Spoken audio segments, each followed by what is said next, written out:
என் வார்த்தைக்கு மதிப்பில்லாத அந்த வீட்ல பெருசா என்ன செய்ய முடியும்? அப்படின்னா இதை சரி பண்ண முடியும்னு எந்த நம்பிக்கையில சொன்னீங்க அத்தை? மலர் இங்க அனுப்பி வைக்கிறதுல அவருக்கும் இஷ்டம்லாம் இல்ல மயிலு. மதுவோட கோவம் குறையட்டும்னு தான் அவரும் தடுக்காம விட்டுட்டாரு. அவர்கிட்ட பக்குவமா எடுத்து சொல்லி மலரை நான் வீட்டுக்கு கூப்பிட்டுக்கிறேன். அது வரைக்கும் நீங்க எல்லாம் கொஞ்சம் பொறுமையா இருங்க.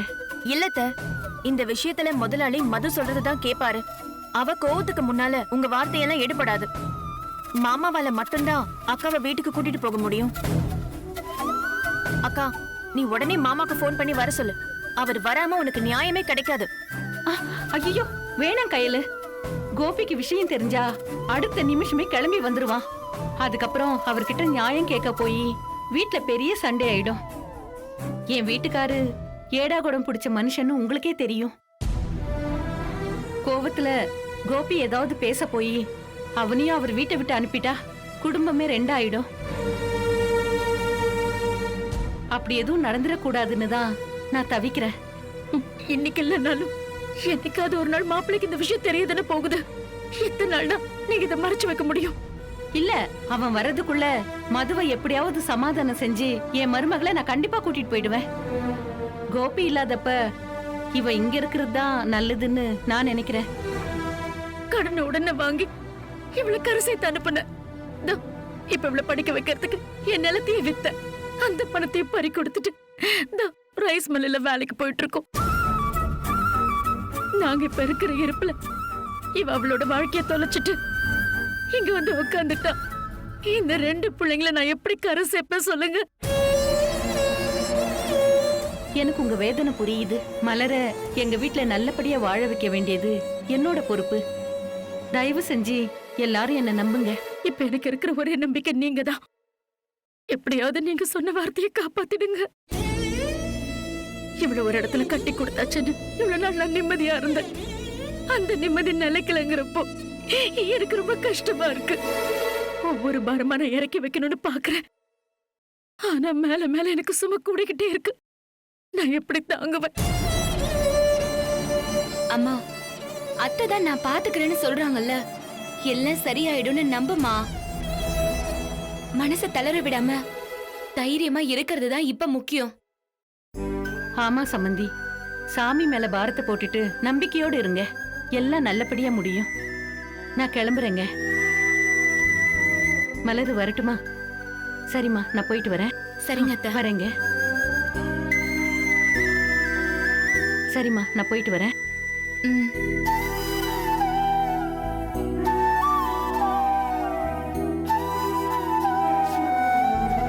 அக்கா, என்ன மன்னிச்சிருக்கா. என்னால தானே உனக்கு இந்த பிரச்சனை எல்லாம். இது நடந்துடக்கூடாதுன்னு பயந்துதான் இவ்ளோ நாளா நான் இந்த உண்மைய சொல்லவே இல்ல. சார் குடும்பத்துக்கு பிரச்சனைன்னு தெரிஞ்சதுனாலதான் நான் இத சொல்ல வேண்டிய சூழ்நிலை வந்துச்சு. நீ சொல்லலனாலும் வேற ஏதாவது காரணத்தை வச்சு என்னை இங்க அமிச்சிருப்பாங்க மயில. என்னாலதான் இப்படி ஆயிடுச்சுன்னு நீ சங்கடப்படாத.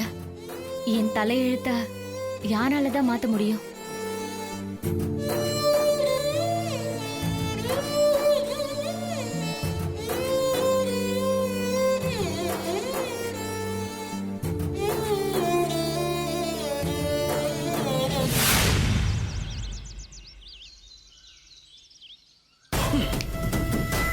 அவசரப்பட்டமா, ரொம்ப அவசரப்பட்ட.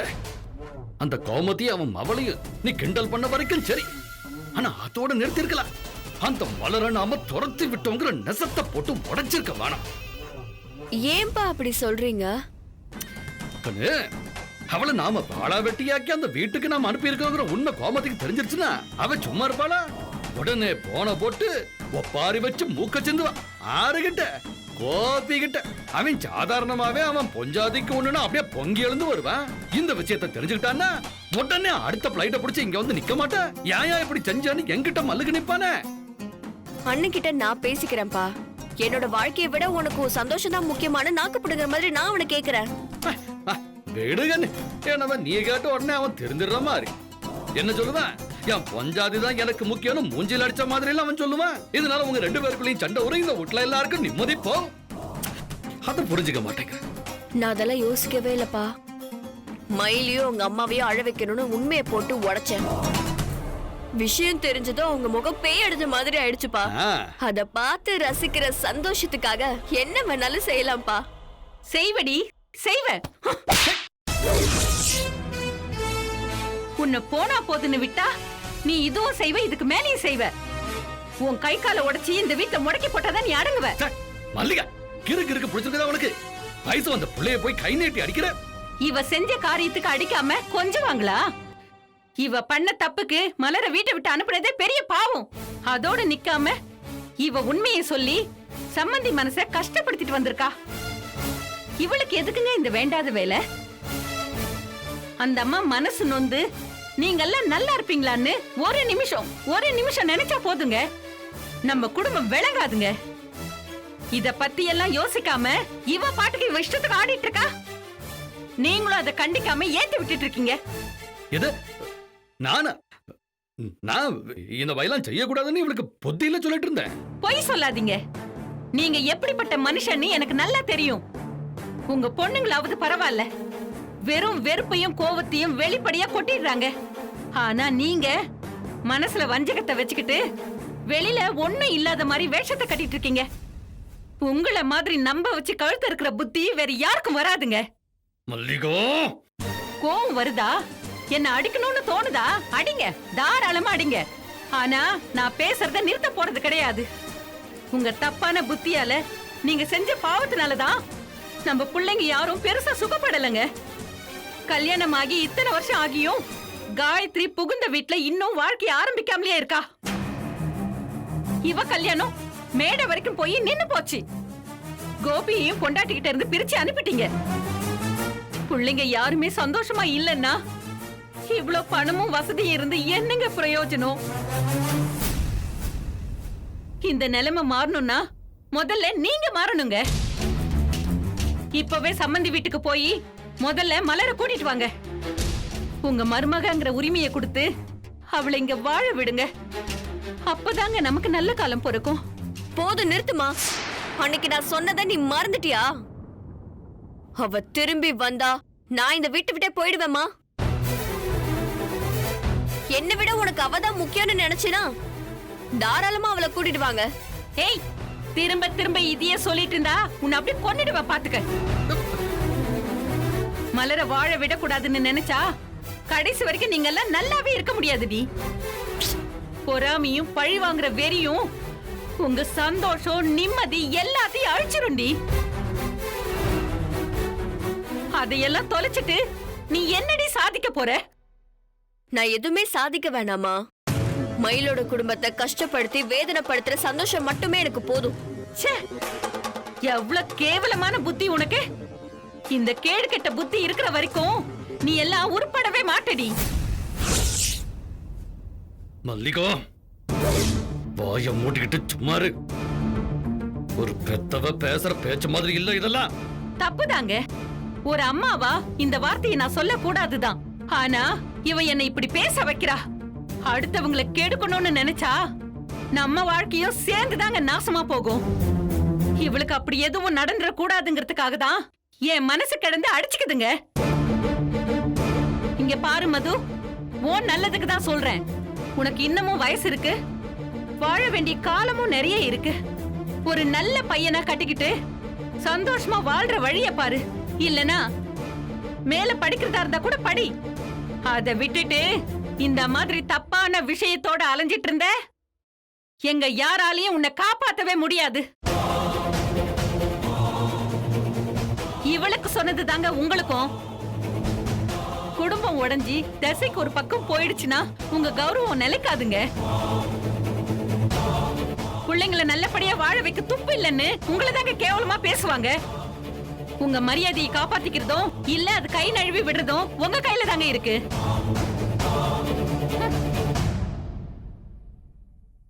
என்னப்பா இது? என்னைக்கும் இல்லாம அம்மா இன்னைக்கு ரொம்ப பொங்கிட்டு போறாங்க. அந்த கோமத்தை ஓவரா ஏத்தி விட்டுருப்பாளோ? அதெல்லாம் ஒண்ணு இல்ல கண்ணு. ஆத்தல பத்தி எனக்கு தெரியாதா? இந்த குடும்பம் என்ன ஆகிருமோங்கிற பய, அதனால கண்டதா வாய்க்கு வந்ததை உடனே தள்ளிட்டு போற. அதையெல்லாம் இந்த காதுல வாங்கி அந்த காதுல விட்டு போயிட்டே இரு. கழுத இதுக்கெல்லாம் முக்கியத்துவம் கொடுத்துட்டு இருக்காது. சரிங்க, எனக்கு பஞ்சாயத்து ஆபீஸ்ல கொஞ்சம் வேலை இருக்குது, போய் முடிச்சுட்டு வந்துடுறேன். என்ன கண்ணே அப்பா எதுக்கு இன்னும் கொஞ்ச நாளைக்கு நீ எந்த வம்பு தும்புக்கும் போகாம கொஞ்சம் சூதானமாவே நடந்துக்க. சரியா? ம் சரிப்பா. பாத்துக்க. ம்.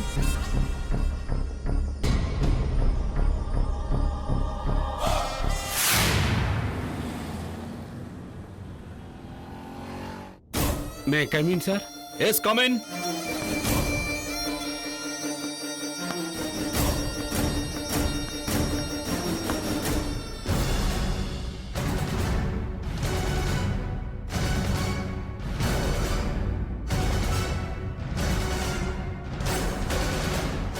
எஸ்பி சார் என் மேலே என்ன கடுப்புன்னு தெரியலையே. வர சொல்லிட்டு ரொம்ப நேரம் காக்க வச்சுட்டு இருக்கிறாரு. எப்பவுமே வந்தது உட்காருன்னு சொல்றவரு இப்போ உட்காருன்னு கூட சொல்லியே. பார்வையும் ஒரு மார்க்கமா தான் இருக்கு. ஜீவா ஏதாவது போட்டு கொடுத்துருப்பானோ சார்? கிரிமினல்ஸ் நாம ஏன் ஜெயில போடுறோம் தெரியுமா குருமூர்த்தி? அவங்களுக்கு தண்டனை கொடுக்கறதுக்காக சார். தண்டனைங்கிறது செகண்டரி தான். செஞ்ச தப்ப உணர்ந்து அவன் திருந்தணும், மனுஷனா மாறணும்னு தான் நாம உள்ள தூக்கி வைக்கிறோம். கரெக்ட் தானே? ஆமாங்க சார். அப்படின்னா இன்னும் நீ ஏன் திருந்தல? உள்ள போயிட்டு வந்தாலும் நான் அடங்க மாட்டேன், பழையபடி தான் ஆடிட்டு இருப்பேன்னா அப்புறம் எனக்கு என்னையா மரியாதை? உன்னை மன்னிச்சு திரும்ப வேலைக்கு சேர்த்துக்கிட்டு தப்புன்னு இப்ப எனக்கு தோணுதியா? சார் என்னையா முழிக்கிற? இந்த ஆள் ஏன் காரணமே இல்லாம காட்சி எடுக்கிறான்னு யோசிக்கிறியா? அப்படியெல்லாம் இல்லைங்க சார். யோ நடிக்காதயா, உன்னை பத்தி எனக்கு நல்லாவே தெரியும். அது சரி, தங்கமயில் பணம் திருடு போன கேஸ்ல நீ என்ன பண்ண? நம்ம நினைச்சது சரிதான். அந்த ஜீவா தான் இங்க வந்து பத்த வச்சுட்டு போயிருக்கிறோம். Gurumurthy sir, higher official question கேட்டா உடனே ரெஸ்பாண்ட் பண்ண மாட்டியா? திமிரா நின்னுட்டு இருக்க? இல்லைங்க சார், நான் அந்த கேஸில் எல்லாரையும் விசாரிச்சுட்டு தான் சார் வரேன். திருடனையும் பிடிச்சி பணத்தையும் மீட்டேன் சார். ஆனால் அது மயிலோட பணம் இல்லைங்களாம், ஜீவாவோட பணமா சார். மயிலுக்கு உதவி செய்யத்தான் அவர் இப்படி ஒரு நாடகம் போட்டாருன்னு கடைசி நேரத்தில் அந்த திருட்டு பசங்க பல்ட்டி அடிச்சிட்டாங்க சார். அவங்களா அடிச்சாங்களா இல்ல நீ அடிச்சு அவங்கள அடிக்க வச்சியா? சார், நான் அப்படிலாம் பண்ணவே இல்லை சார். என்கொயரி தான் சார் பண்ணேன். அவனுங்களாவே உண்மையை ஒத்துக்கிட்டானுங்க சார். சரி, இவ்வளவு செஞ்சியே அந்த பொண்ணு கம்ப்ளைண்ட் எடுத்துட்டு சார்ஜ் ஷீட் போட்டியா? எஃப்ஐஆர் ஃபைல் பண்ணியா? இன்னும் இல்லைங்க சார். எஃப்ஐஆர் போடல, ஆனா அக்யூஸ்ட் கிட்ட இருந்து பணத்தை ரெக்கவர் பண்ணிட்ட. சரி, இப்போ அந்த பணம் எங்க இருக்கு? அது என் பாதுகாப்புல பத்திரமா ஸ்டேஷன்ல தான் சார் இருக்கு. அப்போ அந்த 3 லட்சம் ரூபாய் பணத்தை ரெக்கார்ட்ல காட்டாம சட்டவிரோதமா நீ வச்சிருக்க. சார், அது என்கொயரி இன்னும் முடியல. அதையெல்லாம் முடிச்சிட்டு எஃப்ஐஆர் போடலாம்னு நினைச்சேன் சார். எஃப்ஐஆர் போடாம என்ன கிரவுண்ட்ல நீ என்கொயரி பண்ணுவ? அது அந்த திருடனுங்கள சார், அது ஜீவாவோட பணம் தான் சொல்றானுங்க சார். ஆனா அவரு அந்த மயிலோட பணம்னு சொல்றாரு சார். அந்த குழப்பத்தை தீர்த்துட்டு கிளியர் பண்ணலாமேன்னு தான். நீ எதையும் கிளியர் பண்ணி ஒண்ணு கிழிக்க வேணாம். நானே எல்லா சைட்லயும் விசாரிச்சிட்டேன். இப்போ உன் கையில இருக்கிறது மயிலோட பணம் தான். அதை திருடுனது யாரு, திருட சொன்னது யாரு, எல்லா விஷயத்தையும் நான் விசாரிச்சிட்டேன். நீ செஞ்சதெல்லாம் ரிப்போர்ட்டாவே இருக்கு.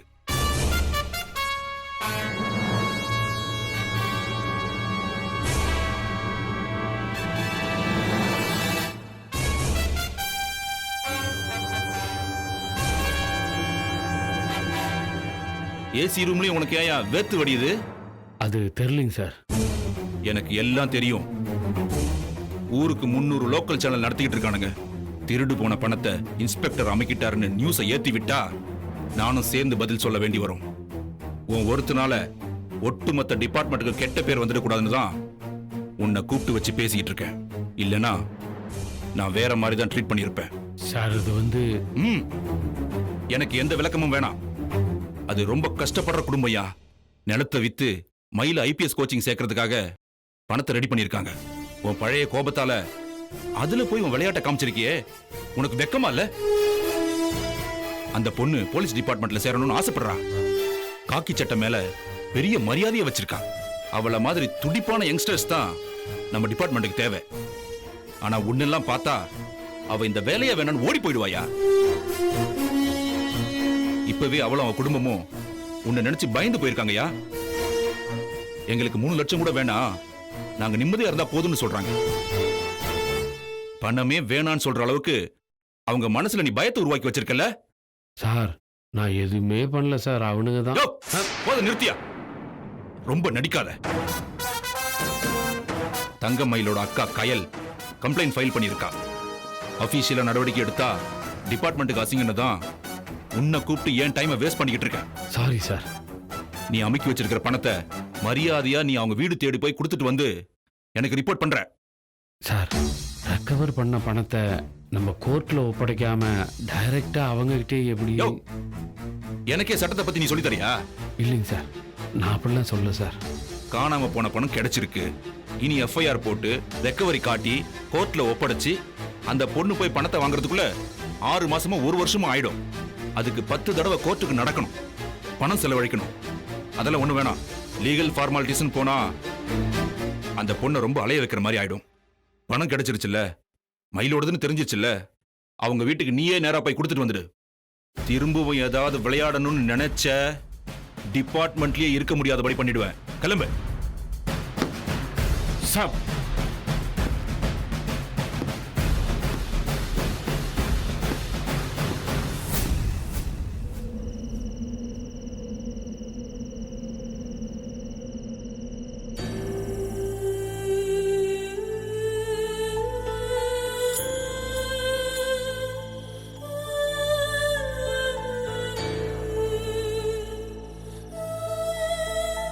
அம்மா சாப்பிடவாமா? எனக்கு வேணாம், நீங்க சாப்பிடுங்க. எல்லாரும் ஒண்ணா உட்காந்து சாப்பிடலாம் தானே கூப்பிடுறேன். வாமா வா. இல்லடி, எனக்கு பசிக்கல, மனசெல்லாம் ஒரு மாதிரியா இருக்கு. என்னாச்சுமா? மலர் கல்யாண விஷயத்துல நான் அவசரப்பட்டுட்டேன்னு நினைக்கிறேன். விரலுக்கு தகுந்த வீக்கம் வேணும்னு சொல்வாங்க. முதலாளி வீட்டுக்கு என் பொண்ணு வாக்கப்பட்டு போறது சரியா வராதுன்னு எனக்கு உள்ளுக்குள்ள உறுத்திட்டு தான் இருந்தது. ஆனா மலர் மாப்பிளைய விரும்பி தொலைச்சிட்டா. அவங்க விஷயம் ஊர்ல எல்லாருக்கும் தெரிஞ்சிருச்சு. ஜீவா தம்பியும் அவங்கள சேர்த்து வைக்கிறதுல ரொம்ப தீவிரமா இருந்தாரு. அதெல்லாம் சேர்ந்துதான் என்ன குழப்பிடுச்சு. நாட்டரைய முதலாளி பத்தி எனக்கு நல்லா தெரியும். அவருக்கு எதிரா இருக்கிற யாரையும் அவரு வாழ விட்டதே இல்ல. அவர் விருப்பத்தை மீறி மலர் அந்த வீட்டுக்கு வாழ போயிருக்கான்னா அவளை நிம்மதியா வாழ விட்டுருவாரா என்ன? அப்பவே நான் இதை பத்தி எல்லாம் யோசிச்சிருக்கணும்டி. வேணான்னு தீர்மானமா ஒரு முடிவை எடுத்திருக்கணும். அன்னைக்கு நான் தெளிவா இருந்திருந்தா இன்னைக்கு பாவம் என் பொண்ணுக்கு இந்த நிலைமை வந்திருக்காது. நான் ரொம்பவே தப்பான முடிவை எடுத்துட்டேன். தகுதியிலையும் அந்தஸ்துலயும் நம்ம கீழே இருக்கிறதுனாலதான் அவங்க குப்பைய தூக்கி வீசுற மாதிரி என் பொண்ணு வீட்டை விட்டு துரத்திருக்காங்க. நம்ம தகுதிக்கு ஏத்த குடும்பத்துல அவ வாக்கப்பட்டு போயிருந்தா இப்படி அவ வாழ்க்கையை தொலைச்சிட்டு வந்து நின்னு இருக்க மாட்டா. என்னோட தப்பான முடிவாலதான் அவ என் பொண்ணு இப்படி வாழ வெட்டிய வந்து நிக்கிறா. அம்மா அழாதம்மா. அக்கா இங்க இருக்கிறது ஒண்ணும் நிரந்தரம் இல்லையேம்மா. சீக்கிரமே அக்கா மாமா வீட்டுக்கு போயிடுவா. சும்மா என்ன சமாதானப்படுத்தாத மயிலு. நமக்காக முதலாளி கிட்ட போய் யாராவது பேசணும். நியாயத்தை எடுத்து சொல்லி மலரை திரும்ப சேர்த்து வைக்க சொல்லணும். அப்படி நமக்காக பேசுறதுக்கு யார் இருக்கா? இவ்வளவு நாள் அவ நம்ம கூட இருந்தப்ப சந்தோஷமா தான் இருந்துச்சு. ஆனா அவ வந்த சூழ்நிலை தெரிஞ்சதுக்கு அப்புறம் என் நிம்மதியே போயிடுச்சுடி. இனிமே அவளை பாக்குறப்பெல்லாம் அவ வாழ வெட்டியா வந்திருக்கிறது தான் எனக்கு ஞாபகத்துக்கு வரும். அந்த வேதனையை என்ன கொஞ்சம் கொஞ்சமா அரைச்சு தின்னுடுமையில. அம்மா உன் வேதனை எனக்கு புரியுதுமா. ஆனா இதை எப்படி சரி பண்றதுன்னு நம்ம யோசிப்போம். நல்லது நடக்கும்னு நாம நம்பிக்கையா இருப்போமா. அதை விட்டுட்டு நீ அக்காவை நினைச்சு நினைச்சு வருத்தப்பட்டா அது அக்காக்கும் கஷ்டமா இருக்குமா. நாம அவளை பாரமா நினைக்கிற மாதிரி அக்காக்கு தோணிடுமா. அக்கா மனசு நொந்து அவ எங்கேயாவது போயிட்டா நம்ம என்ன பண்றது சொல்லுமா. அக்கா இங்க வீட்ல இருக்கும்போது நம்ம இனிமே இத பத்தி பேசக்கூடாதுமா. அத்தைதான் நம்பிக்கையா சொல்லிட்டு போயிருக்காங்கல்லம்மா. அது நடக்கும்னு நாமளும் நம்புவோமா. எனக்கு மலரை பத்தின வேதனை ஒரு பக்கம்னா இந்த கையில் வேற என் நிம்மதியை கெடுக்கிற மாதிரி ஏதாவது பண்ணிடுறா. அம்மா இப்ப எதுக்கு சும்மா ஏன் தலைய உருட்டுற? நான் என்ன பண்ண? நான் சொல்ல சொல்ல கேட்காம அந்த தம்பியோட போய் கம்ப்ளைண்ட் கொடுத்துட்டு வந்துட்டல்ல. இந்த விஷயம் மட்டும் தெரிஞ்சா அந்த ஆள் சும்மா இருப்பாருன்னு நினைச்சியா? கோபத்துல அந்த ஆள் நம்மள பழி வாங்க ஏதாவது செஞ்சா நம்மளால சமாளிக்க முடியாதுடி. பணம் இருக்கிறவங்களையும் அதிகாரம் இருக்கிறவங்களையும் என்னைக்கும் நம்ம பகைச்சிக்கவே கூடாது. அந்த பகை நம்மளதான் வேரோட அழிச்சிடுண்டி. நீ அனாவசியமா பயப்படாதம்மா. நம்ம பக்கம் தான் எஸ்பி இருக்காருல்ல. அந்த ஆள் ஏதாவது செஞ்சா திரும்ப அவர்கிட்டயே போக வேண்டியதுதான். அறிவு கெட்டவளே, அவர்கிட்ட போனதுதான் பிரச்சனைன்னு சொல்லிட்டு இருக்கேன். திரும்ப திரும்ப அங்கேயே போய் நிக்கணுங்கிற. என் வார்த்தையை மதிக்காம உன் இஷ்டத்துக்கு ஆடிட்டு இரு. அப்புறம் எதுக்கு இந்த வீட்டுல நான் ஒருத்தி? என் சொல்லுக்கு இந்த வீட்டுல மதிப்பு இல்லைன்னா நான் இந்த வீட்டுக்கே வரல. வேலைக்கு போயிட்டு ஏதோ மரத்தடியில படுத்து தூங்குறேன். நீ இந்த வீட்டை கட்டி ஆண்டுக்கோ. இந்த தரித்திரம் புடிச்ச வீட்டை ஆளணுங்கிற ஆசையெல்லாம் எனக்கு இல்லம்மா. நீதான் உன் காலம் முழுக்க இந்த தரித்திரத்தை கட்டிக்கிட்டே வாழ்ந்து முடிச்சிட்ட. என்னால உன்ன மாதிரி கடைசி வரைக்கும் மூக்க சிந்திக்கிட்டு அழுது புலம்பிக்கிட்டு எல்லாம் வாழ முடியாது. எப்படி வாழணும்னு எனக்கு ஒரு கனவு இருக்கு. அந்த வாழ்க்கை அமைஞ்சிருச்சுன்னா நான் பாட்டுக்கு பறந்து போய்கிட்டே இருப்பேன். இந்த ராஜ்யத்தை நீயே கட்டி அழு.